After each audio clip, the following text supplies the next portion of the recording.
اللہ جل شانہ نے تمام انبیاء کو مخاطب کیا اس کے اندر، یا ایھا الرسل، اے تمام انبیاء کی جماعت، رسولوں کی جماعت، کلوا من الطیبات، پاکیزہ چیزیں کھاؤ۔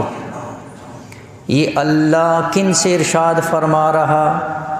یہ معصوم جو گناہوں سے پاک ہیں، جو مخلوق کے اندر، انسانوں کے اندر سب سے اعلیٰ ہستیاں ہوتی ہیں، جن کو اللہ چنتا ہے، جن کا اللہ خود انتخاب کرتا ہے، ان نبیوں کو اللہ ارشاد فرما رہے کلوا من الطیبات، پاکیزہ چیزوں میں سے کھاؤ۔ تو طیبات لغت کے اندر مفسرین فرماتے ہیں وہ چیز جو پاکیزہ ہو اور نفس کو مرغوب ہو،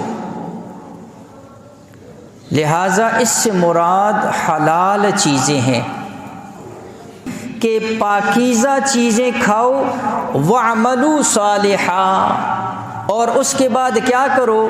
نیک عمل، اچھے اعمال کو اختیار کرو۔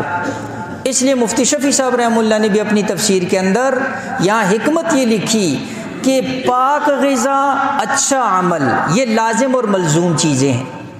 جتنی تمہاری غذا حلال ہوگی اتنا اللہ تجھے نیکی کی توفیق بھی دے گا، جتنی تمہاری غذا پاک ہوگی خود بخود نیکی کی رغبت، تمہارا جو نفس ہے وہ خود بخود نیکی کی طرف راغب ہوگا، اور جب تمہارا کھانا پینا حرام کا ہوگا تو تمہارا جو نفس ہے وہ بھی پھر کیا ہوگا؟ نیکی سے دور ہوگا، گناہوں کی خواہش کرے گا۔ نفس کے اندر گناہوں کی خواہش پیدا ہوگی، اور جب مال حلال کا ہوگا تو نیکی کی خواہش پیدا ہوگی۔ اس لیے یہاں پر اللہ رب العزت نے کلوا من الطیبات کے بعد وَاعْمَلُوا صَالِحًا دونوں کو اکٹھا ذکر کیا۔